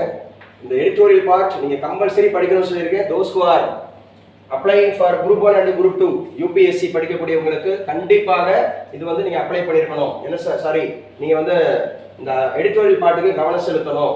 காப்பீட்டு சலுகைகள் அப்படின்னு சொல்லியிருக்காங்க. எழுதி வச்சுங்க. காப்பீடுன்னு சொன்னாவே 2 வகையான காப்பீடு தான். இன்சூரன்ஸ் அப்படின்னு சொன்னாவே 2 செக்டார் தான். பப்ளிக் செக்டார்ல 2 தான். ஒன்னு நமக்கு தெரியும் எல்ஐசி. ஒன்னு வந்து LIC. It was started in the year 1956. LIC, life insurance corporation of India. Life insurance corporation of India. It was started in the year 1956. இதை யார் சார் ரெக்கமெண்ட் பண்ணா அப்படின்னு கேட்டா சிடி தேஷ்முக். சிடி தேஷ்முக் அப்படிங்கிறவர் தான். சிடி தேஷ்முக் அப்படிங்கிறவர் தான் இதை வந்து ரெக்கமெண்ட் பண்ணார். சிடி தேஷ்முக் அப்படிங்கிறவர் தான் இதை வந்து ரெக்கமெண்ட் பண்ணாரு. தேஷ்முக் அப்படின்னு சொன்னாவே அழகு அப்படின்னு அர்த்தம். அழகு முகம் அப்படிங்கிறது அழகான முகம். தேஷ்முக். ஏன்னா தேஷ்முக் அப்படிங்கிறது ஒரு இனம். எங்க சார்? மகாராஷ்டிரா ஒரு இனம் தேஷ்முக். அப்ப சிடி தேஷ்முக் இவர் தான் ரெக்கமெண்ட் பண்ணியிருக்காரு. LIC was started in the year 1956. இவர் தான் யாரு சார் அப்படின்னு சொன்னா ஆர்பிஐயோட முதல் இந்திய கவர்னர். இந்த சிடி தேஷ்முக் ஞாபகம் வச்சுக்கணும். ஆர்பிஐயோட முதல் இந்திய கவர்னர். ஆர்பிஐ இருக்குல்ல, ரிசர்வ் பேங்க் ஆஃப் இந்தியா, அதோட first Indian governor. Doctor Lakshmi உங்களுக்கு கேட்பாங்க. Banking system in India, financial system இந்தியால கேட்பாங்க. இதெல்லாம் கம்பல்சரி கேட்பாங்க. நமக்கு சப்ஜெக்ட்ல வருது. Okay. LIC was started in the year 1956. So CD Deshmukh அப்படிங்கறத ஞாபகம் வச்சுக்கணும். இவர் தான் ரெக்கமெண்ட் பண்ணாரு. ரிசர்வ் பேங்கோட முதல் இந்திய கவர்னர் இவர் தான், சிடி தேஷ்முக். இதுதான் எல்ஐசி, பாப்புலரான காப்பீட்டு நிறுவனம். இந்தியாவிலேயே அதிகமாக லாபகரமா இயங்கிட்டு இருக்க ஒரு நிறுவனம் அப்படிங்கறத ஞாபகம் வச்சுக்கணும். ரெண்டாவது ஜிஐசி. இது general insurance corporation of India. It was started in the year 1973. இவங்க 2 பேரையும் கட்டுப்படுத்துறது யாரு சார் அப்படின்னா ஐஆர்டிஏ. இவங்க தான் கட்டுப்படுத்துவாங்க. இன்சூரன்ஸ்னாவே இவங்க தான் கட்டுப்படுத்துவாங்க. ஐஆர்டிஏ. இப்போ பிரைவேட்லயும் கொண்டு வந்துட்டாங்க. எல்லா பிரைவேட் பேங்கும் இன்சூரன்ஸ் கொண்டு வந்துட்டாங்க. கம்பல்சரி. எஸ்பிஐ இன்சூரன்ஸ் இருக்கா? கம்பல்சரி இருக்கு. SBI insurance. ஐசிசி இருக்கா? ஐசிசி இன்சூரன்ஸ் இருக்கு. ஸ்ரீராம் இருக்கா? ஸ்ரீராம் இருக்கு. எல்லாரும் இன்சூரன்ஸ் வச்சிருக்காங்க. எல்லாருமே. அப்ப ஐஆர்டிஏ அப்படிங்கிறது ஞாபகம் வச்சுக்கணும். It is also very important. 1999 இது ஆக்ட். ஐஆர்டிஏ ஆக்ட் கேட்பாங்க. Insurance regulatory development authority. IRDA act வந்து 1999. But came to fours are established அப்படின்னு சொல்லப்படுது. செயல்பட ஆரம்பிச்சது 2000. IRDA அப்படிங்கிறது செயல்பட ஆரம்பிச்சது 2000. So all insurance companies are regulated by, controlled by IRDA. அப்ப LIC உருவானது எந்த வருஷம்? 1956. GIC உருவானது எந்த வருஷம்? 1973. யாருக்கு தெரியும்? நடத்தியிருக்கேன் ஏற்கனவே. எக்கனாமிக்ஸ் நடத்துறப்ப நடத்தியிருக்கிறேன். இந்த GIC அப்படின்னு சொல்லக்கூடியது எத்தனை பிரிவுகள் இருக்கு? சீக்கிரம். 4 பிரிவு இருக்கு. 4 கோடு போட்டல. எத்தனை பிரிவு இருக்கு? 4 பிரிவு இருக்கு. இப்போ நம்ம நல்லா ஞாபகம் வச்சுக்கலாம். ஸோ ரொம்ப முக்கியமானது ஓரியண்டல் ஃபயர் அப்படிங்கிறது சொல்லுவாங்க. Fire insurance corporation. Oriental fire நான் கூட நடத்தும் போது சொன்னேன், உலகநாதனுக்கு சொன்னேன். எப்பவுமே கேபிட்டல் சிட்டி ஃபயரா இருக்கும். கேபிட்டல் சிட்டி எப்படி இருக்கும்? ஃபயரா இருக்கும். ஏன்னா அங்கதான் அரசு அதிகாரி பூரா இருக்கா, அங்கதான் அரசியல்வாதி பூரா இருக்கா, அங்கதான் சட்டம் இயற்றுறாங்க, அங்கதான் உச்ச நீதிமன்றம் இருக்கு. எப்பவுமே ஃபயரா இருக்கக்கூடிய சிட்டி நம்முடைய கேபிட்டல் சிட்டி. அப்ப எங்க இருக்கு? டெல்லி. அங்கதானே சட்டம் ஏற்றுறாங்க. ஒட்டுமொத்த இந்தியாவுக்கு பார்லிமெண்ட் இருக்கு, ஒட்டுமொத்த இந்தியாவுக்கு உச்ச நீதிமன்றம் அங்கே இருக்கு. அப்போ ஓரியண்டல் ஃபயர் அப்படிங்கிறது எங்க இருக்கு? டெல்லியில இருக்கு அப்படிங்கறது ஞாபகம் வச்சுங்க. அதே மாதிரி நியூ இந்தியா அப்படின்னு ஒன்று இருக்கா? நியூ இந்தியா அஷூரன்ஸ் அப்படின்னு ஒரு கம்பெனி இருக்கா இல்லையா? எங்க இருக்கு? மும்பையில் இருக்கு. அதை நான் எப்படி பாடம் நடத்தும் போது சொன்னேன், இவங்க மும்பை இந்தியன்ஸ்னு வச்சிருக்காங்க, நம்மளாம் என்னமோ வேற இந்தியன் மாதிரி, அவங்க மட்டும் ஒரு புதிய இந்தியா உருவாக்குறாங்க, நியூ இந்தியா. அப்ப நியூ இந்தியா எங்க இருக்கு? பாம்பேல இருக்கு அப்படிங்கறத ஞாபகம் வச்சோம். நியூ இந்தியா எங்க இருக்கு? பாம்பேல இருக்கு. ஓரியண்டல் எங்க இருக்கு? டெல்லியில இருக்கு. இன்னும் 2 இருக்கணும் கம்பல்சரி. ஒன்னு சென்னை, இன்னொன்னு கல்கட்டா. சென்னையில என்னவா இருக்கும், கல்கட்டால என்னவா இருக்கும்? இன்னும் 2 இருக்கு இன்சூரன்ஸ்ல. கெஸ் அது பண்ணுங்க. United India. நம்ம தாங்க எப்பவுமே தமிழன் என்றோர் இனம் உண்டு, அவனுக்கு ஒரு தனியோர் குணம் உண்டு. தமிழனுக்கு ஒரு சிறப்பு இருக்கு, எல்லாரையும் நேசிப்பான், யுனைடெடா இருப்பான் தமிழகம் அப்படிங்கிறது. அப்ப சென்னை எடுத்துங்க, யுனைடெட் இன்சூரன்ஸ் அப்படிங்கிறது சென்னை. யுனைடெட் இன்சூரன்ஸ் அப்படிங்கிறது சென்னை. அதே மாதிரி நம்ம இது பிரிட்டிஷ் இந்தியாவில் முத கேபிட்டல் சிட்டி எது இருந்துச்சு சொல்லுங்க? மெட்ராஸா இருந்துச்சு. பிரிட்டிஷ் இந்தியாவில் கேபிட்டல் சிட்டி மெட்ராஸா இருந்துச்சு, கல்கட்டா இருந்துச்சு. கல்கட்டா அப்படின்னு சொன்னாவே நேஷனல் இன்சூரன்ஸ். நான் அசோசியேட் பண்ணிக்க சொல்லி கொடுத்துருக்கேன், அசோசியேட் பண்ணிக்கங்க. அப்ப எப்பவுமே ஃபயரா இருக்கிறது யாரு? டெல்லி தான் ஃபயரா இருக்கும். அப்ப நேஷனல் இன்சூரன்ஸ்னாவே, நேஷனல் கேபிட்டல் அப்படின்னு சொன்னாவே கல்கட்டா. அதே மாதிரி நியூ இந்தியா இன்சூரன்ஸ் அப்படிங்கிறது மும்பை. ஸோ நம்ம தான் யுனைடெடா இருப்போம், அதனால தமிழ்நாடு. சென்னை அப்படிங்கிறது ஞாபகம் வச்சுக்கணும், சென்னை. இந்த 4 ஞாபகம் வச்சுக்கலாம். GIC, it was started in the year 1973 அப்படிங்கிறது ஞாபகம் வச்சுங்க. ஸோ ரொம்ப முக்கியமானது. இங்க என்ன சொல்லியிருக்க அந்த கட்டுரை நீங்க வீட்டில் போய் படிச்சுங்க. மருத்துவ காப்பீடு திட்டம்லாம் இருக்கு பாருங்க, ஆயுஷ்மான் பாரத் எழுதி வச்சுங்க. இந்த திட்டம்லாம் தெரிஞ்சு வச்சுங்க. ஆயுஷ்மான் பாரத் காப்பீடு திட்டம், ஆயுஷ்மான் பாரத் சென்ட்ரல் கவர்மெண்ட் கொடுக்கக்கூடிய ஒரு முக்கியமான திட்டம் ஆயுஷ்மான் பாரத். இது insurance for medical insurance, medical insurance கொடுக்குறாங்க. ஆயுஷ்மான் பாரத் அப்படிங்கிற ஒரு திட்டம் கொடுக்குறாங்க. இதுவும் ரொம்ப ரொம்ப முக்கியமானது, நல்லா புரிஞ்சு பண்ணி. அடுத்து என்ன சார் சொல்றா? எங்கே செல்லும் இந்த பாதை? சரியா? மனிதர்களும் பெருகி வரும் பணத்தாசை, பாலுணர்வுக்கு வடிகால் தேடும் வக்கிர குணம். இந்த பாருங்க, ஒண்ணு பண ஆசை எல்லா தீங்குக்கும் வேறாய் இருக்கிறது அப்படின்னு சொல்லியிருப்பாரு அப்போஸ்தலனாகிய பவுல். அழகா சொல்லியிருப்பார், பண ஆசை எல்லா தீங்குக்கும் வேர், ஒரு வேராக இருக்கிற ரூட். அதுதான் பண ஆசை தான் ரூட்டா இருக்கு. பாலுணர்வுக்கு வடிகால் தேடும் வக்ரக குணம், வக்ர புத்தி அப்படிங்கிறது. அடுத்தவர்களை துன்புறுத்தி மகிழும் மனப்பான்மை. சரியா? அடுத்தவர்களை துன்புறுத்தி மகிழும் மனப்பான்மை, சாடிசம். இதுக்கு பேரு சாடிசம், இங்கிலீஷ்ல ஒரு வார்த்தை இருக்கு. சரியா? சோ பல காரணங்கள், குற்றங்கள் பெறுவதற்கான காரணங்கள் ஆகிறது அப்படின்னு சொல்றாங்க. ஐபிசி யார் சொல்லுவா? நம்ம நடத்தி இருக்கிறோம். இந்தியன் பீனல் கோட், இந்திய தண்டனை சட்டம் எந்த வருஷம்? 19 கிடையாது, 18. கையவெளி சொல்லுமா? கையவெளி சொல்றீங்க ஏதோ 1860. சரியா? 1860. எவிடன்ஸ் 1872. சரியா? எவிடன்ஸ் அப்படிங்கிறது கோர்ட்டுக்கு எவிடன்ஸ் தான் முக்கியம். இவரை பார்த்தா பால்வடி முகமா இருக்கு, நல்லா டிப்டாப்பா இருக்கிறாரு, இவர் தப்பு பண்ண மாட்டாரு, சிவப்பா இருக்கிறவன் பொய் சொல்ல மாட்டான்னு வாயில, சிவப்பா இருக்கிறவன் பொய் சொல்ல மாட்டேன் அப்படின்னு அது மாதிரிலாம் பார்த்துல சொன்னாரு. அவருக்கு தேவை எவிடன்ஸ் தான், அவருக்கு தேவை எவிடன்ஸ். சாட்சிய சட்டம், சாட்சியே அப்படிங்கிறது evidence 1872. IPC Indian penal code அப்படின்னு சொல்லக்கூடியது 1860. சரி, சிஆர்பிசி 1898. சிஆர்பிசி இந்த 3மே முக்கியமானது. சமீபத்துல பார்லிமெண்ட் கொண்டு வந்த திருத்தங்கள் அப்படிங்கிறது இந்த 3ல தான். திருத்தம் சமீபத்துல கொண்டு வந்த திருத்தங்கள் அப்படிங்கிறது இந்த 3 தான். ஞாபகம் வச்சுக்கணும். சிஆர்பிசி 1898, சிஆர்பிசிங்கிறது 1898, ஐபிசி 1860ங்கிறது பிளஸ் 3வது எவிடன்ஸ்ங்கிறது 1872. ஏன்னா அப்ப பிறந்தவர் யாரு? இவர் பிறக்கிறாரு எவிடன்ஸ். வாவு சிதம்பரனார் பிறக்கிறார் 1872. நல்லா ஞாபகம் வச்சுக்கணும். முதல் முறையாக மக்கள் தொகை கணக்கெடுப்பு எடுக்கப்பட்டது எப்ப? 1872. 1872 தான் முதல் முறையாக கணக்கெடுப்பு எடுக்கிறார். மக்கள் தொகை முறையாக எடுத்தது எப்ப? 1881. எத்தனை ஆண்டுக்கு ஒரு முறை? 10 ஆண்டுகளுக்கு ஒரு முறை. கடைசி எடுத்தது எப்ப? 2011. 11 எத்தனையாவது? 15ஆவது. 140 கோடியில முதலிடத்துல யார் இருக்கா? இந்தியா தான் இருக்கு. ஜூலை 11 என்னது? பாப்புலேஷன் டே. பிப்ரவரி 9 சென்சஸ் டே, மக்கள் தொகை கணக்கெடுப்பு தினம். நல்லா ஞாபகம் வச்சுக்கணும், ரொம்ப ரொம்ப முக்கியமானது. இன்னைக்கு உண்டான கரண்ட் அஃபேர்ஸ்ல இந்த கட்டுரைகளை நல்லா படிச்சு வச்சுங்க. நான் யாருக்கும் பார்சல் அனுப்பவில்லை என்று உங்கள் பெயரும் கைபேசி எண்ணும் குறிப்பிடப்பட்டிருக்கிறது. இதெல்லாம் படிச்சுங்க, கொஞ்சம் கவனமா இருந்துக்குங்க. அதுவும் வாலிப பருவத்துல உங்களுடைய சிருஷ்டிகரை நினை, இந்த வார்த்தையை வரல, அது மேல வார்த்தைங்க, பைபிள்ல சூப்பரான வார்த்தை, குரான்ல இது நம்பர் இருக்கு. வாலிப பருவத்துல உன் சிருஷ்டிகரை நினை. சரியா? அதாவது இந்த சாலமோன் எழுதின சங்கீதம் அப்படிங்கிறதுல சூப்பரான இருக்கும்.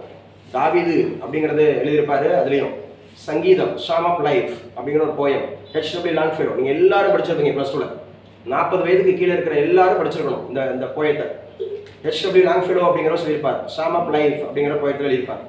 சரியா? Tell me not in mournful numbers, life is but an empty dream அப்படிங்கிற சொல்லியிருப்பார். Dust to the heart, dust to the returnness was not spoken for the soul. ஆன்மாவில் இருந்து ஆன்மாவு அதுக்கு கிடையாது. நீங்க செய்யற பாவங்கள் அப்படிங்கிறது வந்து உடம்புக்கு தான் போகுதுன்னு நினைக்கிறீங்க, இல்ல, அது ஆன்மா சம்பந்தப்பட்டது. மனுஷன் திங்கிற மண்ணு திங்கிற உடம்ப மனுஷன் தின்னா என்ன, இப்படி ஒரு பழமொழி இருக்கு. மண்ணு திங்கிற உடம்ப மனுஷன் தின்னா என்ன அப்படிங்கிறது இட் இஸ் ராங். நல்லா புரிஞ்சு வச்சுங்க. அதான் சொல்றேன், துன்மார்க்கர் வழியில் நடவாமலும் பரியாசக்காரர் உட்காருகிற இடத்துல உட்காராமலும், சரியா, இரவும் பகலும் வேதத்தில் தியானமாய் இருக்கிற மனுஷன் பாக்கியம். இரவும் பகலும் அப்படின்னா டே அண்ட் நைட் இருக்கும். டே நைட் வெளிச்சத்தின் பிள்ளைகளாக நடந்துக்கிறோம், வெளிச்சத்தின் பிள்ளைகளாக. ஸோ நீங்கள் மாம்சத்திற்கு உரியவைகளாக நடக்காம, சரியா, மாம்சத்திற்குரியதாக நடக்கக்கூடாது. இப்படி தொடுறது இதெல்லாம் அவனே கற்பு போயிடுச்சு அவ்வளோதான், அதெல்லாம் கிடையவே கிடையாது. அதனால அந்த பால் உணர்வு அப்படிங்கிறதுக்கு அதிக இம்பார்ட்டன்ஸ் கொடுத்தக்கூடாது. இன்ஃபாக்சுவேஷனுக்கு அதிக இம்பார்ட்டன்ஸ் கொடுத்தக்கூடாது. அழகு அப்படிங்கிறது it is not in object, அதுக்கெல்லாம் இம்பார்ட்டன்ஸ் கொடுக்கக்கூடாது. செக்ஷுவல் அப்படிங்கிறதுலாம் ஏதோ அதெல்லாம் கிடையவே கூடாது. அதெல்லாம் ஒரு அற்பம், அதெல்லாம் கலந்துவிடாது. துன்மார்க்கருடைய வழி நடவாமலும் பரியாசக்காரர் உட்காரும் இடத்தில் உட்காராமலும் இரவும் பகலும் வேதத்தில் தியானமாக இருக்கிற மனுஷன். வேதம் என்ன ஒன்றும் கிடையாது, அறிவு, நாலேஜ். எனக்கு தெரியுது இது பாவம் அப்படின்னு தெரியுது. தெரியாம செய்கிறது தவறு, தெரிஞ்சே செய்யறது தப்பு. தவறுக்கு மன்னிப்பு உண்டு, தப்புக்கு மன்னிப்பே கிடையாது. தெரிந்தே செய்வது தவறு, தப்பு. தப்புக்கு தண்டனை உண்டு. அதாவது நீங்க நினைக்கலாம், என்ன நம்ம யாருமே கவனிக்கல, யாரும் பார்க்கல, நமக்கு இல்லை, நமக்கு தண்டனை கொடுக்கல, தப்பிச்சுட்டு வரோம்னு சொல்லி. பட் இந்த பிரபஞ்சம் நம்மளை கவனிச்சுட்டே இருக்கு. சில ரொம்ப முக்கியமான இந்த கட்டுரையை படிச்சுங்க. ஸோ கவனமா இருங்க. சில ரொம்ப முக்கியமானது. அடுத்து போகலாம். என்ன சார், இந்த குறள் அப்படிங்கிறது கண்டிப்பாக கேட்பான்னு சொல்லியிருக்கேன். எல்லா போட்டித் தேர்வுகளுக்கும் இந்த குறள் அதிகாரம் அறிவுடைமை அப்படிங்கிற அதிகாரத்துல இருந்து சொல்லியிருக்காரு. வள்ளுவர் என்ன சொல்லியிருக்காருன்னு சொல்லி பார்ப்போம். வள்ளுவர் என்ன சொல்லியிருக்காரு, இந்த அறிவுடைமை அப்படிங்கிறதுல என்ன சொல்லியிருக்கிறாரு. அறிவுடைமை அதிகாரம், முக்கியமான அதிகாரம். அறிவு உடைமை அப்படிங்கிற அதிகாரத்துல என்ன சொல்லியிருக்காருன்னு சொல்லி பார்ப்போம். இந்த குறளை வாசிக்கிறேன், கவனமா கேளுங்க. எதிரதா காக்கும் அறிவினாருக்கு இல்லை. எதிரதா, சரியா, காக்கும் அறிவினாருக்கு இல்லை. அதிர வருவதோர் நோய். இது கேட்கப்பட்ட நோய்ங்க, இது கேட்கப்பட்ட ஒரு கேள்விதான். அதிர வருவதோர் நோய் அப்படின்னு சொல்றோம். அது எதிரதா காக்கும் அறிவினாருக்கு இல்லை, அதிர வருவதோர் நோய் அப்படின்னு சொல்றோம். வரப்போவதை முன்னே அறிந்து காத்து கொள்ளவல்ல அறிவுடையவருக்கு அவர் நடுங்கும்படியாக வரக்கூடிய துன்பம் ஒன்றும் இல்லை. அதான் சொல்றது, prevention is better than cure. ஏதாவது ஒரு சிம்டம்ஸ் நம்ம உடம்புல தெரியுது அப்படின்னு சொன்னா முன்கூட்டியே அதை டயக்னோஸ் பண்ணணும். முன்கூட்டியே டயக்னோஸ் பண்ணிட்டீங்க அப்படின்னு சொன்னா, ஸோ மருந்துகளால் குணப்படுத்திடலாம், மருந்துகளாலையும் குணப்படுத்திடலாம், இல்லைன்னா கடினம், சரியா, ரொம்ப ரொம்ப கடினம் அப்படிங்கிறத ஞாபகம் வச்சுங்க. ஸோ ரொம்ப ரொம்ப முக்கியமானது. ஸோ அடுத்து பார்க்கலாம். இந்த படத்தை பாருங்க. கார்ட்டூன் மதன் தலைவர் இருக்கிறார், மிஸ்டர் ராகுல் அங்க நிற்கிறார். இந்திய முஸ்லிம்களோட கூட்டணி போட்டு போறது யாரு, நரேந்திர மோடி அப்படிங்கிறவர் பார்க்கிறாரு. சரியா, என்ன ஆனாலும் சரி உன் தோளிலே மட்டும் அவரை கை போட விட்டுடாத அப்படின்னு தலைவர் சொல்றாரு. உன் தோல்ல மட்டும் அவரை கை போட்டு விட்டுடாத அப்படிங்கிற மாதிரி சொல்றாரு. இந்த படம் 1000 கதை சொல்லு. இந்த படம் 1000 கதை சொல்லு. அதே படத்துல வெக்கை அப்படிங்கிறத பூமணி சொல்லியிருப்பாரு. அது வரைக்கும் நீ என் பிள்ளை மாதிரிடா, நான் சூப்பர்ரா, நல்லாடா அப்படின்னு சொல்லிட்டு இருப்பான். ஆனா அவன் ஜாதிக்காரனை அடிச்சானவன நீயும் அவனை ஒன்னாடான்வான். நீயும் அவனை ஒன்னாடா அப்படின்னு சொல்லுவான். இதுதான் ஒரு போற, அது வரைக்கும் தான் நம்முடைய பழக்கம் இருக்கும். ஒரு ஏதாவது ஒரு தொழில், அவர் சொன்னார்ல அன்னைக்கு வந்து ஒரு சீஃப் கெஸ்ட் வந்திருந்தாருல, சம் ஆதாயம். என்னங்க, சமுதாயத்துக்கு என்ன சொன்னாரு, சம் ஆதாயம். நம்மளால ஏதாவது பிறருக்கு ஏதாவது ஒண்ணு கிடைக்கிற வரைக்கும் நம்ம சூப்பர். கிடைக்கல அப்படின்னு சொன்னா தூக்கி எரிஞ்சிருவான். அப்ப எல்லாம் ஓடி போயிடும் அப்படிங்கிற மாதிரி இருக்கிற விஷயங்கள் சொல்லலாம். ஞாபகம் வச்சுங்க. சிவகங்கை எத்தனாவது இடத்துல இருக்கு, 2வது இடத்துல இருக்கு அப்படிங்கறத ஞாபகம் வச்சுங்க. இவர் யாரு, ஆர்.என். ரவி. ஆர்.என். ரவி என்னது, ஆளுநர். எத்தனையாவது ஆளுநர், 15வது ஆளுநர். என்னங்க, 15வது ஆளுநர். இந்தியாவுடைய குடியரசுத் தலைவர் எத்தனாவது குடியரசுத் தலைவர், 15வது குடியரசுத் தலைவர். எத்தனாவது குடியரசுத் தலைவர், 15வது குடியரசுத் தலைவர். இந்த கொடுப்பெல்லாம் உனக்கு இருக்கா இல்லையா? உலகநாதர் அந்த கொடுப்பனை உனக்கு இருக்கா? எத்தனை மணிக்கு எந்திரிக்கிற? 4 மணிக்கு எந்திரிக்கிற. எவ்வளவு கஷ்டப்பட்டு தூங்குற பாரு. அந்த கொடுப்பனை உலகநாதனுக்கு இல்லை. சரியா, எவ்வளவு கத்துனாலும் முதல் வரியில இருந்து நம்மளால வந்து இந்த உலகத்தை மறந்து நம்மளால தூங்க முடிகிறது என்றால் அது வரம். சரியா, கவனிக்கிறியா? இப்ப நான் உன்கிட்ட தான் கேள்வி கேட்பேன். சரி, அப்ப நல்லா ஞாபகம் வச்சுங்க, நீட் வினாத்தால் கசியவில்லை, என்டிஏ விளக்கம், என்டிஏ எழுதி வச்சுங்க, NDA national testing agency, national testing agency கேட்பாங்க. நெட் எக்ஸாம் அவங்க தான் நடத்துறாங்க.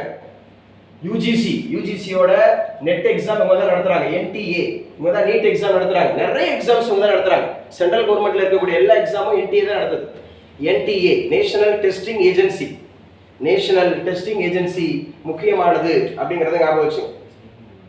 பிளஸ் 2ல 116 பேர் சிறையில இருந்து பாஸ் பண்ணியிருக்கிறான். சிறை அப்படிங்கறத பாஸ் பண்ணியிருக்கிறான். என்னைக்காவது ஜெயிலுக்கு போயிருக்கியாப்பா? ஜெயிலுக்கு போயிருக்கியா? போலையா? ஒன்னும் கூட போலையா? அப்ப நீ கிறிஸ்டியனே கிடையாது. ஆமா தானே? ஜீசஸ் கிரைஸ்ட் என்ன சொல்றாரு? தாகமா இருக்கிறவனுக்கு தண்ணி கொடு, பசியா இருக்கிறவனுக்கு சோறு போடு, ஆடை இல்லாதவனுக்கு என்ன கொடு? ஆடை கொடு. நான் காவலில் போடப்பட்டிருந்தேன், என்னை நீ கேட்கல, என்ன விசாரிக்கல. நான் காவலில் எங்க போட்டிருப்பாங்க? காவல்ல. அப்பனா போய் அங்கதான் ஏதோ பாவம் செஞ்சுட்டு இருப்பான். அவனுக்கு தான் மனம் திரும்புதல் அவசியம். நீ போகணும்னு சொல்ற, சிறைக்கு போகணும், சிறையில போய் பேசணும். ஐயா பாவம் அப்படின்னு சொல்லி. உங்களுக்கு தெரியும் ஆட்டோ சங்கர், கேள்விப்பட்டீங்களா? ஆட்டோ சங்கர் பயங்கரமான கொலையாளிங்க. சென்னையில பல ஆயிரக்கணக்கான, பல நூற்றுக்கணக்கான பேரை கொண்டு குவிச்சாரு. சரியா? ஒரு திரைப்படம் கூட வந்திருக்கும். அந்த நம்முடைய விஜயகாந்த் நடிச்சிருப்பாரு. இல்லை மாநகர காவலா ஏதோ சம்திங், இல்லை புலன் விசாரணை. திரைப்படம் வந்து புலன் விசாரணை. அந்த படத்துல காமிச்சிருப்பாங்க. மண்ணுக்குள்ள, சவுத்துல எல்லாத்தையும் புதைச்சி வைக்கிறது. அந்த மாதிரி கடைசி காலத்துல அவர் வந்து ஜீசஸ் கிரைஸ்ட் அடைஞ்சிட்டு ஜெயில இருந்து மனம் திரும்பி செத்து போனார். ஜீசஸ் கிரைஸ்ட், நான் எவ்வளவு பாவியா இருக்கிறேன் பாருங்க. சரியா? கடைசி நிமிஷத்துல கூட நம்ம இருக்கலாம். அப்ப நம்ம கடைசி நிமிஷம் சாக போய் நம்ம வந்து மனம் திரும்பிக்கிறோமா? எல்லாத்தையும் படிக்கிறோம், சாகும் போல மனம் திரும்பிக்கிறோம். அதனால பாருங்க, ஜீசஸ் கிரைஸ்டுக்கு லெஃப்ட் ரைட்ல 2 பேர் வந்து தொங்க விடப்பட்டாங்க. அதுல கடைசி நேரத்துல கூட ஒருத்தர் மனம் திரும்புறான். அவன் பாப்டிசமே எடுக்கல, ஞானஸ்நானம் எடுக்கல, பாப்டிசம் எடுக்க கிடையாது. அவன் சொல்றான், நீயும் என்னோடு, அப்ப ஜீசஸ் கிரைஸ்ட் சொல்றாரு, நீயும் என்னோடு பரஸ்திரியில் இருப்பாய். பரஸ்திரி அப்படின்னு சொன்னா பாரடைஸ்னா சொர்க்கத்துல இருப்ப. ஏன்னா உடனே மனம் திரும்புறான். சரியா? அங்க தொங்கிட்டு இருக்கிற போது ஒருத்தன் பரியாசம் பண்றான். 2 அங்க உதாரணம் இருக்கு. ஒருத்தன் பரியாசம் பண்றான், என்னப்பா நீ என்ன அப்படி இப்படி எல்லாம் சொன்ன, உடனேயே அவன் வந்து காப்பாத்திக்க முடியல, இப்படி ஆள் தொங்கிக்கிட்டு இருக்கிற அப்படின்னு சொல்லி ஒருத்தன் பரியாசம் பண்றான். ஒருத்தன் என்ன மன்னிச்சிடுங்க, நான் உங்களை நம்புறேன் அப்படிங்கிறான். நீ என்னோட இருப்படா அப்படின்னு சொல்ற, நீ என்னோட இருப்பா. அவன் சொல்லிட்டு பிறகு அதான், எல்லாரும் என்ன கூட இருப்பீங்க, நான் உங்களுக்காக ஒரு ஸ்தலத்தை நான் ஏற்படுத்த போறேன், மீண்டும் வருவேன். அந்த மீண்டும் வருகிறவர் தேற்றறிவாளன். அதான் வந்து சொல்றது ஹோலி ஸ்பிரிட். அதான் இப்ப இருக்கிறார். இப்போ ஜீசஸ் கிரைஸ்ட் நம்மோட இருக்கிறாருன்னு கேட்டா ஹோலி ஸ்பிரிட், அந்த பரிசுத்த ஆவியானவர் தான் நம்ம லீட் பண்றாருன்னு சொல்லுவாங்க. பைபிள் படி சொல்றதா இருந்தா, குரான் படி சொல்றதா இருந்தா 24வது நபி அப்படின்னு குரான் சொல்லுது. 25வது நபி தான் முகமது நபி. அவர் தான் குரான் அப்படிங்கிறது அவர் மூலமா தான் பெறப்பட்டது. ஈசா நபி அப்படின்னு சொல்றாங்கல்ல, அவர் தான் இந்த பைபிள்ல சொல்லப்படக்கூடியவர் அப்படின்னு நம்ம சொல்றோம். சரியா? சோ ஞாபகம் வச்சுங்க. சமூகம் இவர் யாரு நம்ம அடிக்கடி பார்த்துட்டே இருக்கவர் யாரு? சிவதாஸ் மீனா ஐஏஎஸ். யார் இவரு? Chief secretary of Tamil Nadu. இவரை சொல்லியாச்சு. சத்யபிரதா சாஹூ இவரையும் சொல்லியாச்சு. மக்களவை 3ஆம் கட்ட தேர்தல் நடக்குதா? எத்தனை கட்ட தேர்தல்? மொத்தம் 7 கட்ட தேர்தல். இப்ப நடக்க போறது, இன்னைக்கு நடக்கிறது எத்தனை? 3வது கட்ட தேர்தல். ஜார்க்கண்ட் அப்படிங்கிறது ஞாபகம் வச்சுட்டீங்களா? ஜார்க்கண்ட் எத்தனாவது மாநிலம்? 28வது மாநிலம். ஜார்க்கண்டோட முதலமைச்சர் யாரு? சிபு சோரன். அடுத்து யாரு? ஹேமந்த் சோரன். இப்ப சம்பை சோரன். எந்த தேதியில உருவாச்சு? நவம்பர் 15, 2000. 2000ல மட்டும் எத்தனை மாநிலங்கள்? 3 மாநிலங்கள். 1, 9, 15. சத்தீஸ்கர், உத்தராஞ்சல், ஜார்க்கண்ட். நல்லா ஞாபகம் வச்சுக்கணும். ரொம்ப முக்கியமானது அப்படிங்கறது ஞாபகம் வச்சு. ஜேபி நட்டா எந்த ஊரு? குஜராத். ஜேபி நட்டா அப்படிங்கிறவரு ஆக்சுவலா வந்து பாத்தீங்கன்னா ரொம்ப முக்கியமானவர். இவர் எந்த கட்சியை சார்ந்தவர்? பிஜேபியில என்னது? தேசிய தலைவர். என்னங்க? தேசிய தலைவர். சோ மத ரீதியாக இது மாதிரி பேசுனதுனால அவருக்கு வழக்கு தொடர்ந்திருக்கிறாங்க, அவர் மீது வழக்கு தொடர்ந்திருக்கிறாங்க. அதுங்கிறது ரொம்ப முக்கியமானது. சோ இந்தியா கூட்டணி வென்றால் கூட்டாட்சிலாம் கிடையாது. நல்லா சொல்லியிருக்காருங்க, கொஞ்சம் நல்லா யோசிச்சிருக்காரு. என்னாச்சு? காட்டாட்சி. அமித்ஷா கடுமையா சொல்லியிருக்கிறார். கூட்டாட்சி கிடையாதுங்க, அது காட்டாட்சின்றார். மக்களவை தேர்தலில் பாஜக கூட்டணி 150 கூட தாண்டாது. ராகுல் காந்தி சொல்லியிருக்கிறார், பாஜக கூட்டணி 150 இடங்களை கூட தாண்டாது அப்படின்னு சொல்லியிருக்கிறார். இது ரொம்ப முக்கியமானது. ஜிஎஸ்டி எந்த வருஷமும் இல்லாம இந்த வருஷம் இல்ல, இந்த மாசம் அப்படிங்கிறது வந்து எத்தனை லட்சம் கோடி? 2.2 லட்சம் கோடி. 2 லட்சம் கோடி இதுவரைக்கும் இருந்தது இல்லைன்றா. 2017ல இருந்து இதுவரைக்கும் இருந்தது இல்லைன்றா. சோ ஜிஎஸ்டி கவுன்சிலோட தலைவர் யாரு? Nirmala Sitharaman, finance minister of India. GST என்னைக்கு உருவாச்சு? 1/7/2017. நான் கேள்வி கேட்கிறேன்னு சொன்னேன்ல, ஜிஎஸ்டியோட கவுன்சிலோட தலைவர் யாரு? தெரியல கொட்டிக்கு கொட்டிக்கு சொல்லு சொல்லு சொல்லு குட் சொல்லிடணும். அடுத்து சொல்லிடணும். ஜிஎஸ்டியோட கவுன்சிலோட தலைவி அப்படிங்கிறது யாருன்னா நிர்மலா சீதாராமன். யாருங்க? மதுரை காரப்பொன். மதுரை அப்படிங்கறத ஞாபகம் வச்சோம். ஸோ மதுரையை சார்ந்தவங்க தான் ஜிஎஸ்டி மேல்முறையீடு. இவங்களும் வந்து பாத்தீங்க அப்படின்னு சொன்னா கர்நாடகால இருந்து தேர்ந்தெடுக்கப்பட்டாங்க. ராஜ்யசபாவுக்கு தேர்ந்தெடுக்கப்பட்டு எம்பியா இருக்கிறாங்க, மினிஸ்டர் இருக்கிறாங்க. கர்நாடகால இருந்து தேர்ந்தெடுக்கப்பட்டாங்க, ராஜ்யசபாவுக்கு தேர்ந்தெடுக்கப்பட்டு தான் எம்பியா இருக்கிறாங்க. ஸோ இவரும் முக்கியமானவர். பக்கத்தில் இருக்கக்கூடிய சஞ்சய் குமார் மிஸ்ரா ஒரு ஞாபகம் வச்சுக்கணும். இவர் தான் ஜிஎஸ்டி அப்படிங்கிற மேல்முறையீட்டு தீர்ப்பாயத்தின் தலைவர். எழுதி வச்சு முக்கியமானது இது. இனிமேல் கேட்க போற எக்ஸாம்ல கண்டிப்பா கேட்பாங்க. யாருங்க? ஜிஎஸ்டி அப்படிங்கிற ட்ரிபியூனல் அப்படின்னு சொல்லக்கூடிய ஜிஎஸ்டி ட்ரிபியூனல், அப்பீல் ட்ரிபியூனல், மேல்முறையீட்டு தீர்ப்பாயத்தின் தலைவராக தேர்ந்தெடுக்கப்பட்டிருக்கிறவர் முன்னாள் சரியா உச்சநீதிமன்ற நீதிபதி, ஓய்வு பெற்ற நீதிபதி சஞ்சய் குமார் மிஸ்ரா. சஞ்சய் குமார் மிஸ்ரா ஞாபகம் வச்சுக்கணும். நிதின் குப்தா யாருமா? சிபிடிடி அப்படின்னா என்னப்பா? ஹரிணி. சிபிடிடினா என்னப்பா? காமர்ஸ் தானே. அப்புறம் சொல்லணும் டாக்ஸ் ஒன்று இருக்கா இல்லையா? அப்புறம் சிபிடிடினா என்னது?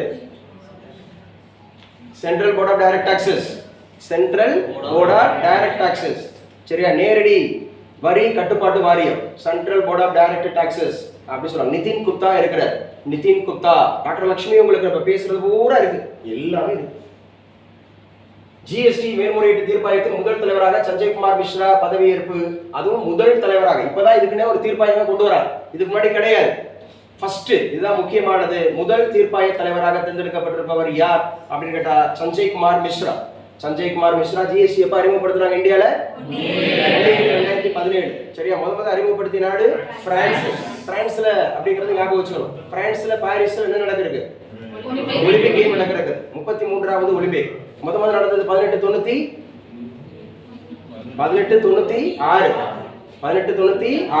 ஏதென்ஸ்ல கிரீஸ்ல நடந்துச்சு. 1896. இப்ப நடக்கிறது எங்க? பிரான்ஸ். பிரான்ஸ்ல எங்க? பாரிஸ். எத்தனையாவது? 33வது அப்படிங்கறது ஞாபகம் வச்சுங்க. அப்ப நீதிபதி சஞ்சய் குமார் மிஸ்ரா நல்லா ஞாபகம் வச்சுங்க. It is also very very important அப்படிங்கறத ஞாபகம் வச்சுங்க. சோ அடுத்து போயிடலாம். நீங்க கரண்ட் அஃபேர்ஸ்ல என்ன சார் இருக்கு? ஊழல் பணம். ஊழல் பணம் ஏழைகளுக்கு திருப்பி தரப்படும். ஒடிசாவில் பாஜக ஆட்சி அமைக்கும் அப்படின்னு சொல்லியிருக்கிறார் நம்முடைய நரேந்திர மோடி அவர்கள். ஒடிசாவில் தேர்தல் நடத்தப்படுகிறது. அங்க ஆளும் கட்சியா இருக்கிறது எது சார் அப்படின்னு சொன்னா பிஜு ஜனதா தள். எந்த கட்சி? அந்த பிஜு ஜனதா தள்ல ரொம்ப முக்கியமான ஒரு கதாநாயகர் இருக்காருன்னு யாரும் சொன்னேன்? விகே பாண்டியன். விகே பாண்டியன். யார் அந்த VK Pandian? Karthikeya Pandian IAS. Karthikeya Pandian IAS. Madurai மாவட்டம் மேலூர் கூத்தப்பன்பட்டி அப்படிங்கிற கிராமத்தை சார்ந்தவர். சோ ஒடிசாவோட கேபிட்டல் எது? புவனேஸ்வர். ஒடிசாவோட கேபிட்டல் எது? புவனேஸ்வர் அப்படிங்கிறது ஞாபகம் வச்சுக்கணும். சன் டெம்பிள் எங்க இருக்கு? சன் டெம்பிள் கோனார்க் எங்க இருக்கு? ஒடிசால தான். கோனார்க் எங்க இருக்கு? ஒடிசா அப்படிங்கறதெல்லாம் இருக்கு. சோ ஞாபகம் வச்சுங்க. சோ ரொம்ப ரொம்ப முக்கியமானது. முல்லை பெரியார் அணை எங்க இருக்கு? கேரளா. முல்லை பெரியார் அணை எங்க இருக்கு? கேரளா. முல்லை பெரியார் அணையை கட்டியவர் யார்? Colonel William John Pennycuick. Colonel William John Pennycuick. Mullai Periyar அப்படிங்கிறது இடுக்கி மாவட்டத்துல இருக்கு. எந்த டிஸ்ட்ரிக்ட்ல இருக்கு? இடுக்கி. அதுக்கு பேரே என்ன அணை? இடுக்கி அணை அப்படிங்கறது ஞாபகம் வச்சுக்கணும். சோ அணை பாதுகாப்புக்கு புதிய ஆய்வுக்குழு தேவையில்லை அப்படிங்கறது தமிழக அரசு சொல்லி இருக்கு. சோ ரொம்ப ரொம்ப முக்கியமானது. நீண்ட கால பிரச்சனையா இருந்துட்டு இருக்கு முல்லை பெரியாறு அப்படிங்கறது ஞாபகம் வச்சுக்கணும். முல்லை பெரியாறு விவகாரம் அப்படிங்கிறது உச்சநீதிமன்றத்தில் 2006, 2014 ஆகிய ஆண்டுகளில் அளிக்கப்பட்ட தீர்ப்புகளின்படியும் அணை பாதுகாப்பு சட்டப்படி முல்லை பெரியாறு மேற்பார்வை குழு அப்படிங்கிறது அமைக்கப்படணும்ன்றதாங்க. அது தேவையில்லை அப்படின்னு மாதிரி சொல்லியிருக்கிறாங்க. இதோட உச்சவரம்பெல்லாம் தெரிஞ்சு வச்சுங்க. ஸோ இதுவும் ரொம்ப ரொம்ப முக்கியமானது. முல்லை பெரியாறு அணை அப்படிங்கிறது ஞாபகம் வச்சு சரியா. ஐசிஐசி 10th 12th 10ஆம் வகுப்பு தேர்வு முடிவுகள் வெளியீடு தேர்ச்சி விகிதம் அதிகரிப்பு அப்படின்னு சொல்லியிருக்காங்க. ஐசிஐசி அப்படிங்கிறது அது இன்டர்நேஷனல் கரிக்குலம். சிபிஎஸ்இ அப்படிங்கிறது நம்ம தேசிய கரிக்குலம் சரியா. எஸ்சிஆர்டி என்சிஆர்டின்னு சொல்லி பிரிச்சுக்குருவோம். ஸோ ஈரான் மீன்பிடி படகு கேரளத்தில் தடுத்து நிறுத்தம். ஈரான் தான் பெர்ஷியா அப்படிங்கிறது ஞாபகம் வச்சுக்கணும். பெர்ஷியா பாரசீகம் அதான் இப்போ ஈரான் அப்படிங்கிறது இருக்கு. விளையாட்டு செய்திகள். இந்திய ஆடவர் மகளிர் ரிலே அணிகள் பாரிஸ் ஒலிம்பிக் போட்டிக்கு தகுதி எழுதி வச்சுங்க. ரிலே அப்படின்னு சொன்னா என்ன ஓட்டம்? தொடர் ஓட்டம். ரிலேனாவே தொடர் சரியா. தொடர் ஓட்டம் அப்படின்னு சொல்லுவாங்க. தொடர் ஓட்டத்துக்கு நம்ம தகுதி பெற்றிருக்கிறோம். இந்தியா தகுதி பெற்றிருக்கு. ஒலிம்பிக்கு தகுதி பெற்றிருக்கிறது. ஸோ ரிலே அப்படிங்கிறதுல தகுதி பெற்றிருக்கிறது அப்படிங்கிறது ஞாபகம் வச்சுங்க. ஸோ ரொம்ப முக்கியமானது. கொல்கத்தா நைட் ரைடர்ஸ் வந்துட்டா முதல் இடத்துல, ராஜஸ்தான் செகண்ட்ல இருக்கு, சென்னை 3வது இடத்துல இருக்கு. முதல் டாப் 4ல இருக்கிறது தான் ஐபிஎல்ல வருவாங்க. அப்படி எழுதி வச்சுங்க. இவர் ரொம்ப முக்கியமான ஒரு நபருங்க, எழுதி வச்சுங்க. முச்சுவா அப்படின்னு சொல்லக்கூடியது மேரிட். முச்சுவா மேரிட் ஓபன் ஸ்பெயின்ல இருக்கு. ஸோ ரொம்ப ரொம்ப முக்கியமானது. ஸ்பெயினோட தலைநகர் என்ன சொல்லும்? மேரிட். ஸ்பெயினோட தலைநகர் எது? மேரிட் அப்படிங்கிறது நடந்த சரியா மாஸ்டர்ஸ் டென்னிஸ் போட்டி. ஸோ ரஷ்யாவோட ஆண்ட்ரே ரூபலேவ், ரஷ்யாவோட ஆண்ட்ரே ரூபலேவ் எழுதி வச்சேன். ரஷ்யாவோட ஆண்ட்ரே ரூபலேவ், ரஷ்யாவோட ஆண்ட்ரே ரூபலேவ் அப்படிங்கிறது சாம்பியன் பண்றது முதல் முறையாக. முதல் முறையெல்லாம் கொஞ்சம் நல்லா ஞாபகம் வச்சுங்க. ஸோ நீங்க கண்டிப்பாக போட்டித் தேர்வுகளுக்கு, குறிப்பாக சென்ட்ரல் கவர்மெண்ட் பேஸ்ட் எக்ஸாம்ஸ் இது சம்பந்தப்பட்ட கேள்விகள் நிறைய வரும். சரியா? எஸ்எஸ்சி, பேங்க், ஆர்ஆர்பி கொஞ்சம் கவனம் எடுத்து படிக்க வேண்டிய ஏரியா அந்த ஏரியா. ரூபலேவ் அப்படிங்கிறவர் முதல் முறையாக சாம்பியன் அடிச்சிருக்கிறார். முதல் முறையாக சாம்பியன் அடிச்சிருக்கிறார். ரஷ்யாவை சார்ந்தவர், ரஷ்யாவை சார்ந்தவர் அப்படிங்கிறது ஞாபகம் வச்சுங்க. சரியா? ரஷ்யாவை சார்ந்தவர். ஸோ இதுவும் ரொம்ப ரொம்ப முக்கியமானது அப்படிங்கிறது ஞாபகம் வச்சுங்க. ஸோ உகாண்டா ஸ்காட்லாந்து அணிகள் அறிவிப்பு. எதுக்கு சார்? T20 அப்படிங்கிறது ஞாபகம் வச்சு. ஸ்காட்லாந்து வருது, உகாண்டா வருது, புதிய நாடுகள். இப்போ கண்டிப்பாக கேட்கறதுக்கான வாய்ப்புகள் இருக்கு. சரியா? புதிய நாடுகள். இந்த T20 உலகக்கோப்பை அப்படிங்கிறது வர ஜூன் மாதம் நடைபெற இருக்கிறது. ஸோ யார் யார் சார் புதுசாக வர்றா? உகாண்டா அப்படிங்கிறது புதுசாக வருகிறது. சரியா? ஸ்காட்லாந்து அப்படிங்கிறது புதிதாக வருகிறது. ஸ்காட்லாந்து குரூப் B ல வருது. 13 நாடுகள் அறிவிச்சாச்சு. இன்னும் 7 நாடுகள் அறிவிக்க வேண்டியுள்ளது. 13 + 7 மொத்தம் 20 நாடுகள் பங்கேற்கு. இந்த T20 அப்படிங்கிறதுல 13 நாடுகள் அறிவிக்கப்பட்டாச்சு. ரிமைனிங் ஒரு 7 நாடுகள் இருக்கு அப்படிங்கிறது ஞாபகம் வச்சு. உகாண்டா, ஸ்காட்லாந்து அப்படிங்கிறது ஞாபகம் வச்சு. ஸோ இதெல்லாமே இந்த வருஷத்துல T20 மேட்ச்ல நடைபெற இருக்கிறது. சரியா? ராஃபா, நான் என்ன சொன்னேன்? ராஃபாங்கிறது எந்த ஊர்ல இருக்கிற ஒரு பிளேஸ்? காசா. காசா எந்த ஊர்ல இருக்கிற பிளேஸ்? பாலஸ்தீன்ல இருக்கக்கூடிய ஒரு பிளேஸ். அங்க ஞாபகம் வச்சுங்க. பொதுமக்களுக்கு இஸ்ரேல் ராணுவம் உத்தரவு. பொதுமக்களுக்கு இஸ்ரேல் ராணுவம் உத்தரவு. இஸ்ரேலின் உத்தரவை தொடர்ந்து ராஃபா நகரிலிருந்து திங்கட்கிழமை வெளியேறிய பொதுமக்கள் அறிவிப்பு கொடுக்குறான். நீங்களாம் கிளம்பி ஓடி போயிரு. சரியா?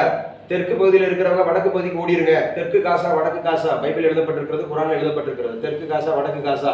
சோ காசா மொட்டை அடிக்கப்படும் ஆபகு அப்படின்னு சொல்லியிருக்கிறாங்க. ஆமோஸ் சொல்லியிருக்கிறாங்க. மொட்டை அடிக்கப்படும். மொட்டை அடிக்கலாம் அங்கே ஒருத்தர் இருக்க மாட்டாங்க. கட்டணம் எல்லாம் அன்னைக்கு நம்ம கரல பேசல பார்த்தோம். இதை சரி பண்றதுக்கு இன்னும் 40 வருஷம் ஆகும்.